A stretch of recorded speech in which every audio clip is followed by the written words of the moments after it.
Hello, welcome to Irish Football Fan TV. We're here, me and Olivia, and we're here to discuss Ireland's double header, the 1-0 win against Turkey and the disappointing 4-0 loss to Slovenia.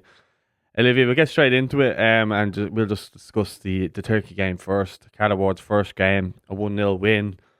How we set up, were you surprised at the tactical approach or anything like that, or how did you see it? You were at the game. I was surprised with the setup because it was new to the girls. But first of all, you'd congratulate Carla on her first win. We got the 3 points. But the setup was, I think it was a 4-1-4-1. 4-1-4-1 with the Risha's the Risha like sitting in the just behind the defence, and Denise and thing in the middle. But what I found is the air passing. We didn't communicate properly. It wasn't working first, the setup. I just found that the girls they looked lost on the pitch. They had loads of possession of the ball, but they weren't creative with it. They weren't creating chances.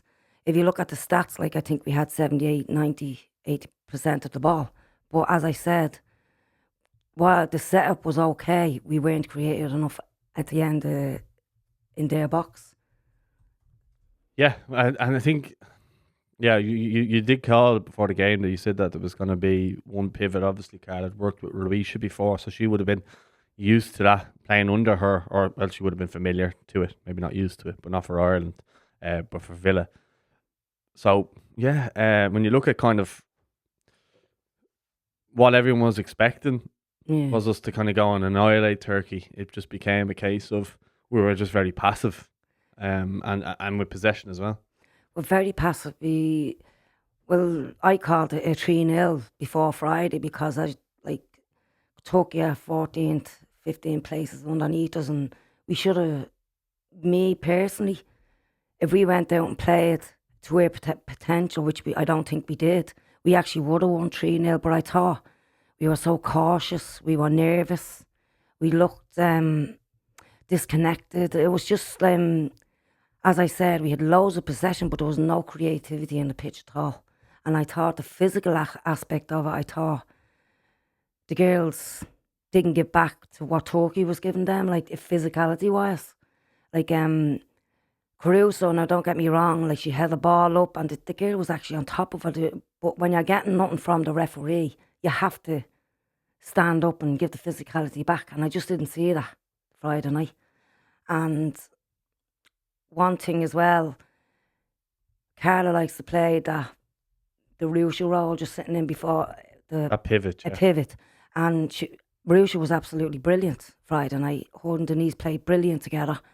And the pass and everything was brilliant. It was, as I said, just the creativity and the edge of the box and having shots on target. It just wasn't there. There was no getting the ball and taking players on. It was just cautious to me. Yeah, there's no real cohesion between the whole team. No, like, as I said, Denise played the game and she deserved it, but Rue, to me, played it very same as Denise. The two of them stopped everything from coming into the midfield. I like the way Rue, that's why Carla plays that role for Rue, because she played at Villa and she used Lucy Stanford for that role and she played it brilliantly. And I actually thought Rue played that role to Carla. It's what she wanted. But as I said, getting the ball out to the wing, getting it out to the wing, there wasn't enough crosses into the ball. There wasn't not enough creativity. I just thought we were static. Yeah, I'm just kind of going through the lineup with Courtney Brosnan in goal, Heather Payne, Aoife Mannion came in, Anna Patton as well. Who else there? Megan Campbell came in to make a back three. She was the left centre half in that back three. Then you had obviously Heather Payne on the right hand side, Aoife Mannion and Katie, on the left, which Denise, Shiva, Ruisha in the pivot, Lucy Quinn, and then Carusa in the team. So is there anyone there who you're kind of thinking, that's a bit of a surprise? I know Megan maybe at the left centre back might have been a surprise, which I think she done okay. Yeah, I actually thought Megan did very well when she was called upon. She hasn't been in the team in a while because she's been injured, but she's got a run now with her club, London City Lioness. And I actually thought she played very well, linking up with Katie and into the midfield and the balls over the top.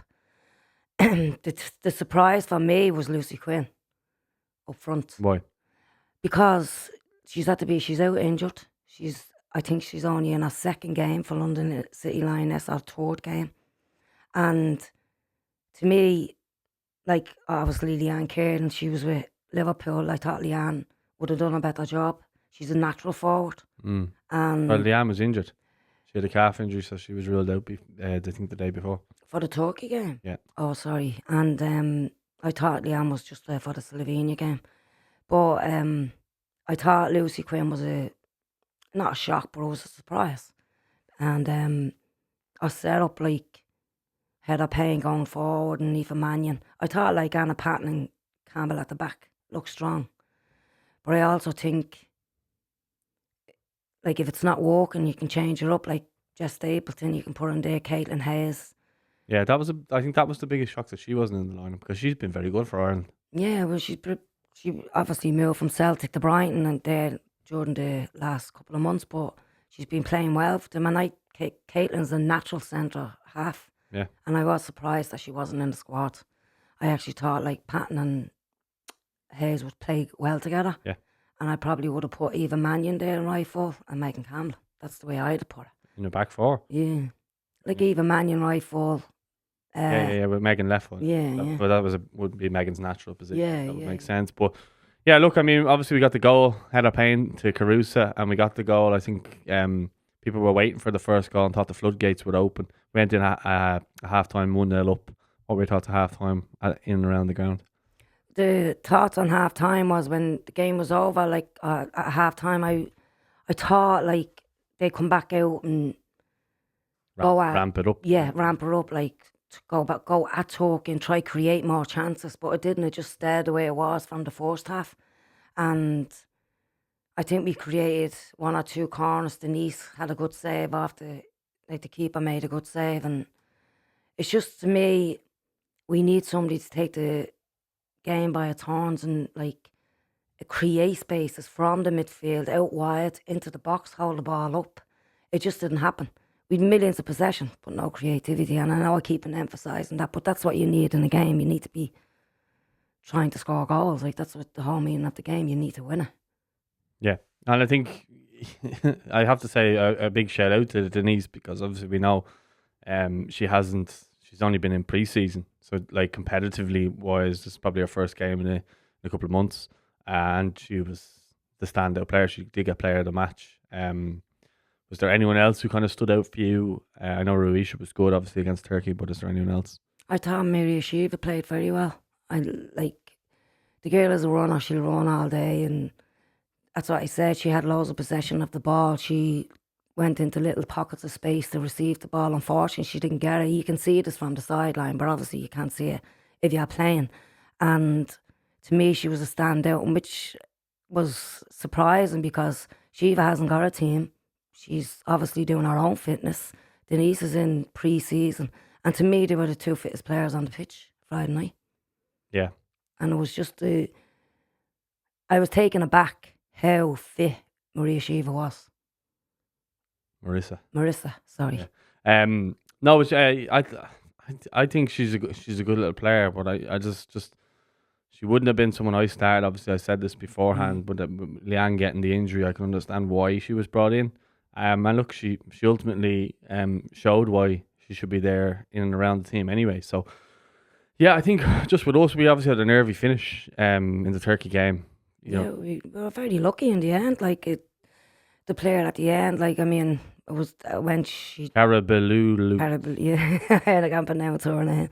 But I'm saying to me, because I have it written in front of me. To me, she should have scored.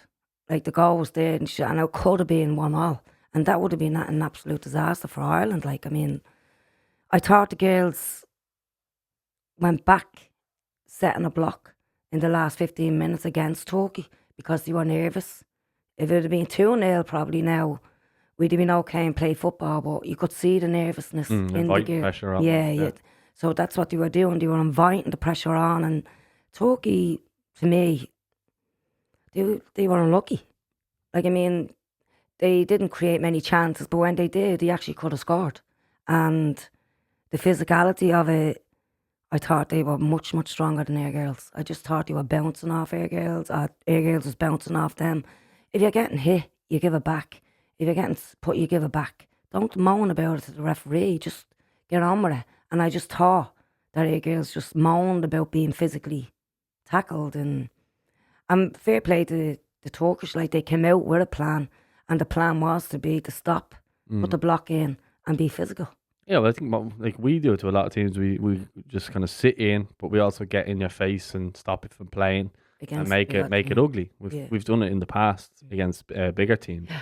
You know, we obviously have good players at the same time, Katie, Denise, and so on. But like when we need to kind of, I would say a typical Irish performance, we're usually the underdogs, especially the men's game. You would see it as well, where we just have to be in people's faces and make it ugly for them and stuff like that. And that's what Turkey done to us. And look, ultimately, they nearly got back into it, but they didn't. We got the 3-0 win and off to Slovenia. I think Denise did an interview after the game just saying that, like, look, it wasn't perfect, but we're not going to just change playing overnight. It's going to take a little bit of time to get used to, because I think some of the media were saying, you know, basically 1-0 win we were lucky to get. And then kind of we move on then to Slovenia. But what did you think of that, with kind of the way people were talking about the team? It's almost as if it was like a lucky win or a lucky escape almost. Well, in the end, when you think about it, when Turkey could have scored, we were lucky in the end, because it could have been a 1-1 draw. Yeah.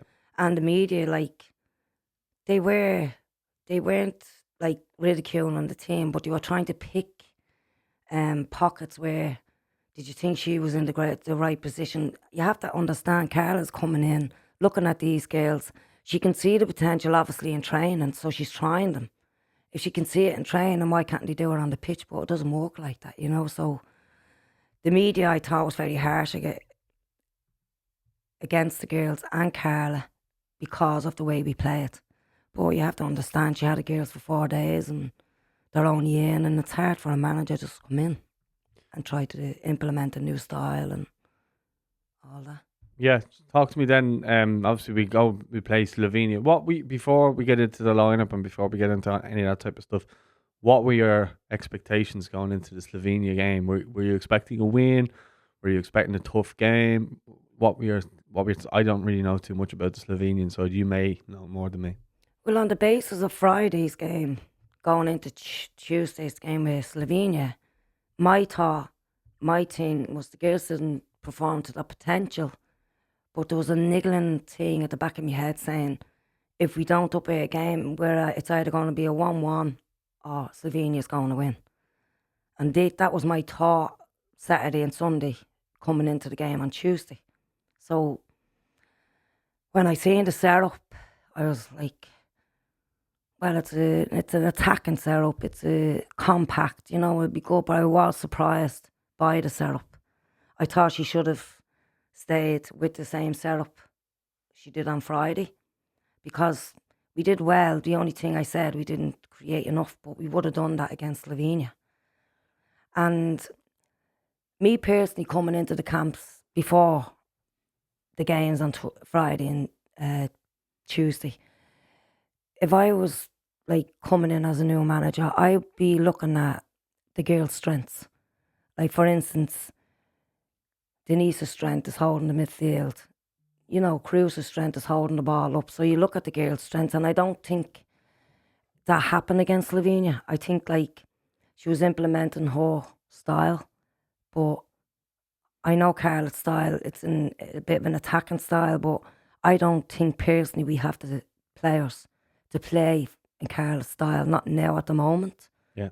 But it strikes me almost like the way Man United are under Amorim right now, where he's trying to force a style of play upon players that maybe can't play that system. Absolutely. That's what, like, me and Man United, he's still trying to implement his style and it's not working. And he has them every week. And he has them every week. That's what I'm saying. And Carla had the girls for a week, and I just felt it was a bit much that she should have played to the girls' strength. But people say that about Stephen Kenny as well, about his Ireland side as well. So I can get what you're saying there. Yeah, well, like if I was there and I was at the coming in, I wouldn't be trying to implement straight away a 4-4 philosophy, because to me 3 to 4 days is not good. Is not long enough to be with players to implement your new style. So to me, she should have played the girls Friday and Tuesday to their strengths and their strengths. Like for instance, Abby Larkin on the right side of midfield, Heather Payne left full. You know, people who play in these positions who are good at it. Katie left full rather than head. Yeah, sorry. And I'm just saying, like, Katie left full, Anna Patton, Hayes, centre half, their strengths, that's where they play. So I thought, like, if she'd have done that and played like that against Slovenia, then she'd have having time coming into the April game, the 2 Greece games, to implement her style then. Because the few weeks up to April, like we're waiting now till April on the games come in, she's going to have to be able to look at every club that the girls play in, see what her strength is at club level. And I thought, like, she'd have done that before she implemented her own style, because I just think it happened too quick. The girls weren't ready for it. Yeah, no, I get what you're saying. I think from her side of things, I can kind of understand it. Like, she wants them to know how they're going to be playing going forward, and she might just go, right, look, maybe these 2 games we'll look past them. We won't really care too much about the results, and we'll focus then on when they all are back playing. We might see a totally different lineup, but let's talk about the lineup anyway. I have it here. Courtney obviously in goal. Megan Campbell was replaced by Megan Connolly in the warm up, which seemed to cause a little bit of disarray or whatever, which I don't understand why, because obviously Megan's played there before. She played in the back 3 in the World Cup, so I don't understand why it was such a big thing. But Amber Barrett came into the lineup then, and pretty much those 2 were the only 2 changes. Yeah. Megan and then Amber coming in. But Katie McCabe for some reason has been played as a 10 or in the midfield area. I understand trying to do that, but when you have Denise in that central midfield, I don't think you need to add another creative player there. You want maybe on the wing or higher up on that side. But if that's the case, if you're going higher up on that side, tuck in your rifle. You see it a lot. Like you make up for one side going forward, and then you have the other one just kind of coming in to fill basically. So say Megan Connolly is the left centre back, she kind of pushes over as the left goes higher, and then the right winger would tuck in. Yeah, like, I mean, as you know, when the left goes up like into the edge of their box, everyone tucks in. But that did not happen against Slovenia. And putting Katie there in the 10, it absolutely, you could see it. The disconnection, there was nothing, no flow, no thing with the ball. And when they scored the first goal, it was a mistake. Yeah, in the 3rd minute, past the car. Yeah, these things happen, but then, like, you get into a huddle and you say, "Girls, right, come on, we have to do this." Well, you want a reaction, don't you? You want to see a reaction if you go down. Maybe because it was scored so early, they were thinking, "All right, we can get back into it." Yeah. Maybe that's the first goal. Obviously, in the 28th minute, then she scores again. Yeah, but like, they didn't rectify anything after the first goal, and like me as a supporter looking at the game, you could see midfield was totally wide open. From Rue was left on her own. If Denise went up forward, Katie was tucking in. So that meant there was like a 3 in a line. And the Slovenian midfield just went straight through us. And after the second goal, me personally, I'd have changed the whole setup of the game, because it was not working. I'd have put Katie back, and I went with a 4-5-1. I'd have put Lucy Quinn back into midfield. Yeah, just an extra body. Yeah. Because her strengths. Well, we need to, in those cases when you're getting dominated, you need to win the midfield battle. Yeah, but if you're down 2-0 after 28 minutes, you need to stop and block and stop them coming through the midfield, because that's where they came from. Yeah, or even just keep the goals down. Roy Keane said it numerous times. You know, if you know the kind of you're 2-0 down, you sit in. You know, don't let them create space. Don't let them score anymore. Yeah, basically don't let them score anymore. But it was like nothing changed after the second goal. And then the third one went in, and Ramsar, there was just I'm watching Ireland a long time, and I just noticed Tuesday the disconnection between the girls. You Like wouldn't I know, normally see that as well. no, you don't. That's In, what I- in any Irish side, male or female, you don't really see that. and like we have leaders on the pitch. If we're down 2-0, like when I was playing, we went into a huddle. Right, girls, what's going wrong? We have to rectify this. Even if you're not getting the message off your manager, you need to like speak to your players because they're obviously down after being going 2-0 down. So you have to get them into a huddle. Right, girls, this is what. Get yourself together. Come on, let's go. But none of that happened. Absolutely none of it. It was just there was no leadership. Yeah. I've never seen Rue so exposed playing for Ireland as she was Tuesday night. And Denise apparently was looking, because I was obviously on the road when the game was being played and you were giving me updates, but I was also reading a lot of time, like Denise seemed to quite a frustrated figure as well. That was coming up. So it was becoming glaringly obvious that the midfield was definitely frustrated. Absolutely. I've never seen Denise, as you said. She was so frustrated, but still got on with her game. But Denise to stop and stomp, you know, like you could see the annoyance in her because, hey girls, we weren't performing. Yeah. Like I mean, And we never really, we never don't really, get hammered like that. No, how long is it since we've been beaten like that? Probably, A good few years. yeah, 10, 15 years. But like, it was just a disconnection between the players, the communication. There was no passion, there was no hunger, there was no, get this ball, we're getting beaten 2-0. It was like, we'll accept. But do you think that's where the leadership is missing? You know, we spoke about, before we came into the camp, about the players that had retired, like Aniv Fahy, you know, like Diane, even Juliana, I would say to an extent as well, because she would have been around there a good few years. But missing those types of players, because if you look around, there's not too many players there that have been playing for too long. Like in terms of, you look at, say, who was it?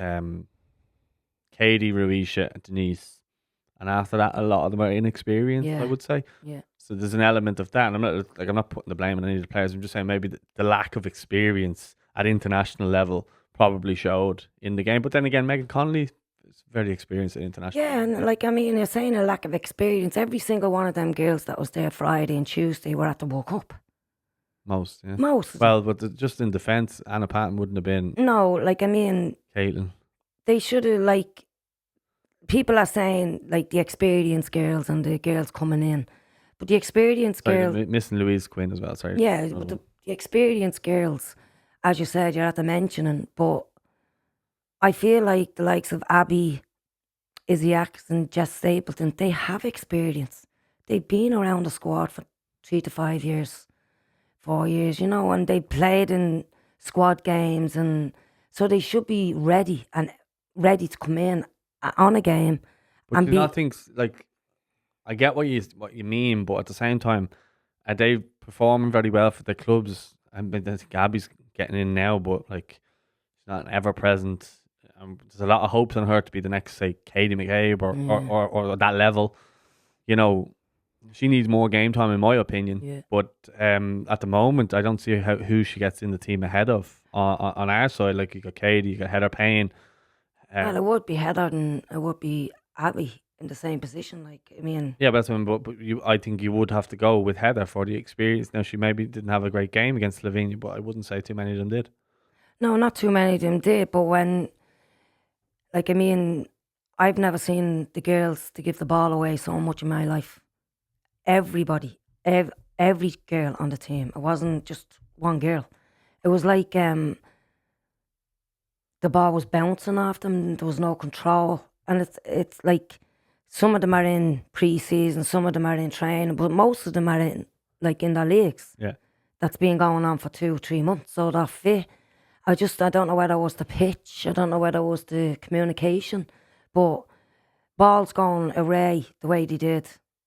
Yeah, they were stupid, simple balls that should have been just given and got back. And I don't know, just nothing worked for the girls Tuesday night, absolutely nothing. And you could see her on the pitch. Well, there was a reaction anyway at half time. There was a double sub. Ruiz came off for Marissa Shiva, and then Heather Payne came off for Tyler Toland. To me, that kind of says we were lacking maybe energy in the middle. But with Heather, I'm not really too sure. Because when you look back at some of the goals, they were fairly easy. Not They were easy schoolboy goals goals. from a Slovenia point of view. Yeah. From an Irish point of From view, an Irish they point were of avoidable. view, absolutely 100%. Like one of them was a pass that went astray. Shouldn't have went to a Slovenia player, but it was schoolboy error. You know, it was like the reaction when you lose the ball is to win it back. But that's just it. There was no reaction when Yeah, we lost the exactly. ball. We were second to every ball. The Slovenians just wanted it more than we wanted it, and you could see it. And what took me back as well was the physicality as well. Like the Slovenians, like they're strong. They're they're a good team. But me personally, I didn't think the management and they didn't take the Slovenians seriously as a team. I thought we're going to go up here. We're going to win. That's the impression I got. But I mean, and they got humbled. Absolutely humbled. Yeah. Well, just I'm getting the stats up here from the game, and it's doesn't read well anyway. Well, actually, if you look at the total attempts, right, we had 27. They hit 9, and they scored 4 goals. They were clinical in the finishing. 100%, but also they were gifted a few goals. Yeah.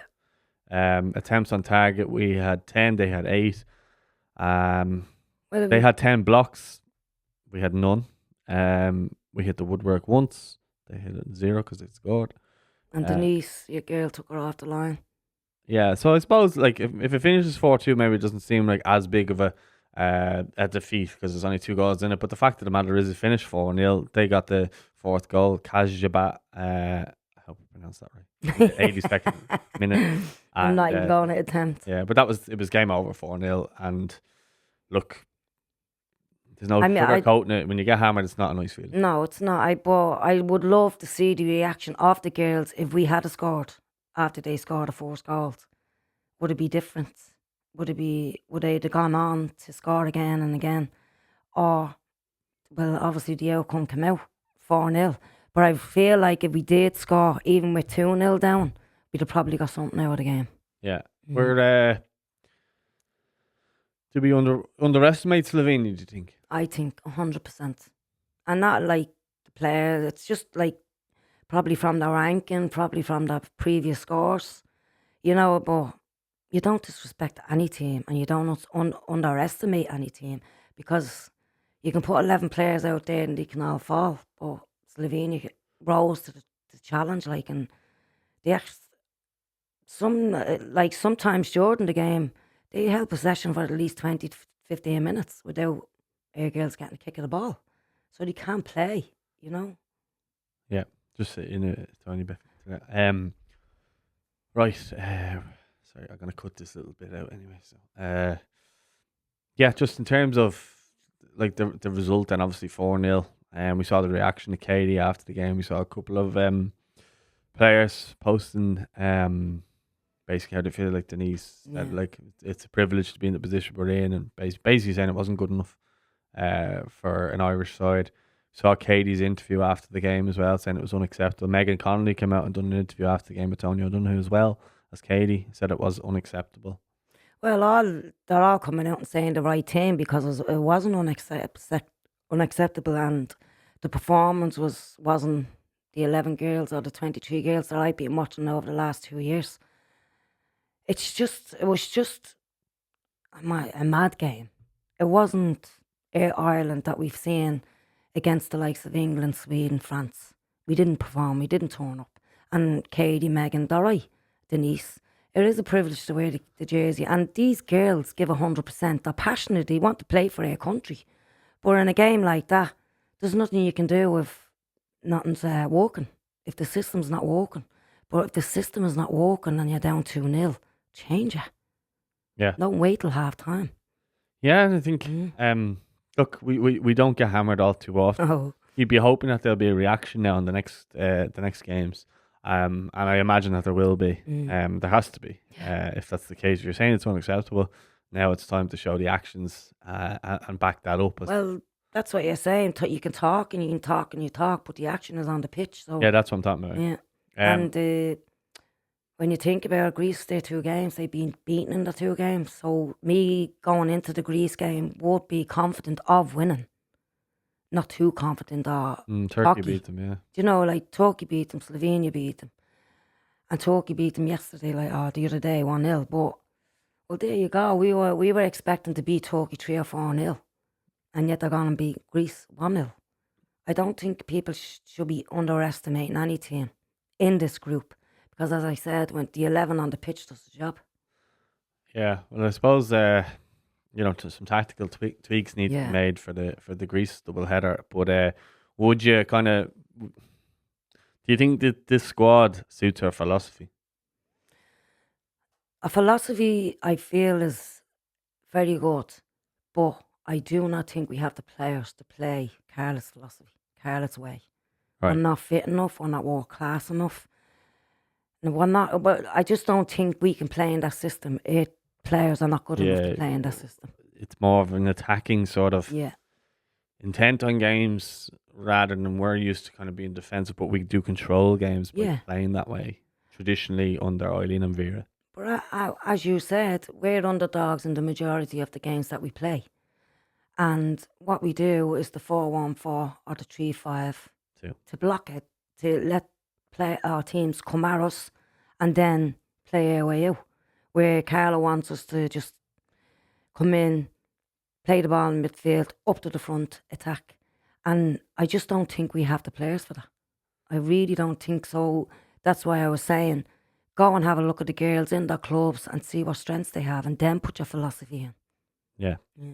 Just to wrap up then, kind of your overall view of the 2 games, because it's obviously 1 win, 1 defeat.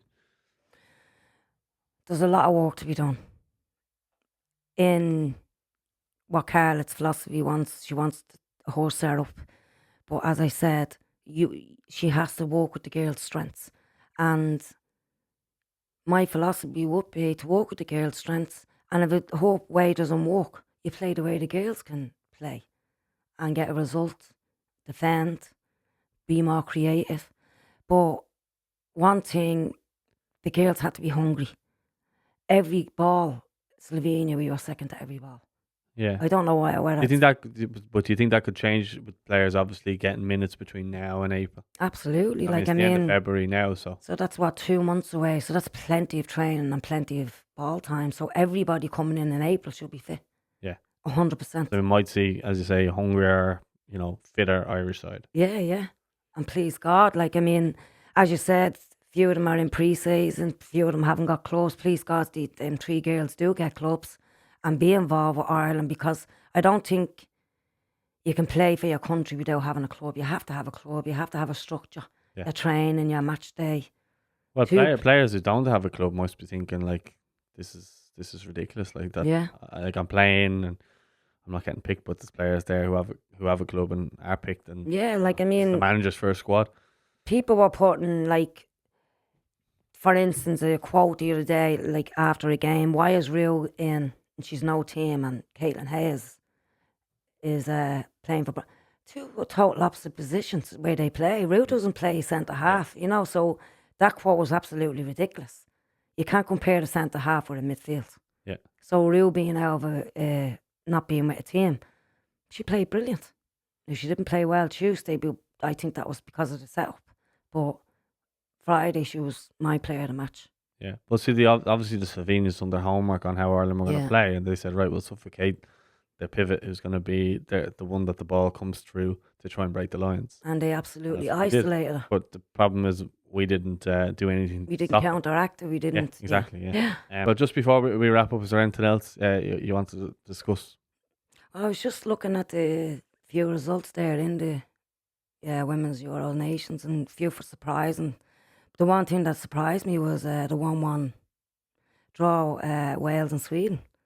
Sweden are 5th in the world, and Wales is, 42, I think, or 41, I think. And to go away, be at home and draw 1-1 with Sweden was an absolute phenomenal score. But I wanted to get across, this is what people thought when we played Wales. They thought, well, it's no problem, it's only Wales. But Wales are a top team, And this is the score the other day, emphasises that. So everybody's perspective of us in the playoffs, we should have done this and we should have done that. Wales are a good team. And this is why we didn't get through. They did their homework. So, I mean, who are you going to support in the Euro, in the World Cup? I'm going to support Wales. Yeah. Yeah.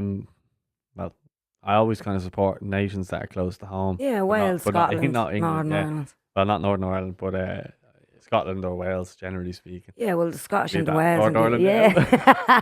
But the Scottish and the Irish, like, and the Welsh, they all love each other and we do support each other in every way. But that result and just looking at it, it's brilliant. Absolutely brilliant for Wales. And I'm glad for Noel Mooney, who I like. Yeah, he's a good guy, yeah. I like Noel. He's very good and he's doing wonders with football in Wales. And he was trying to do that with Ireland, but he got that back. yeah, it's always the way, isn't it? Yes. But yeah, look, I think we'll leave it there. Let us know your thoughts in the comments. Don't forget to like, don't forget to subscribe.